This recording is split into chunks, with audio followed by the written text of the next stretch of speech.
सानिहा प्रेटाबाद के बाद जिले इंतजामिया की कार्रवाइयों के नतीजे में एलपीजी सिलेंडर्स की फरोख्त बंद हो गई, जिसकी वजह से एलपीजी इस्तेमाल करने वाले ट्रांसपोर्टर्स परेशान।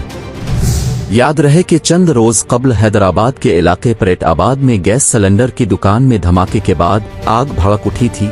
आतिशज़दगी के बाइस दुकान में मौजूद कई सिलेंडर धमाकों से फट गए थे। सानिहा में कीमती जानों का ज़िया हुआ, जबकि कई अफराद झुलसकर जख्मी हुए। डिप्टी कमिश्नर हैदराबाद की हिदायत पर गैस फिलिंग की मुतअद्दिद दुकानें सील कर दी गई हैं। जिले इंतजामिया की कार्रवाइयों से शहर भर में एलपीजी की फरोख्त बंद हो गई है, जिससे ये गैस इस्तेमाल करने वाले ड्राइवर परेशान हैं।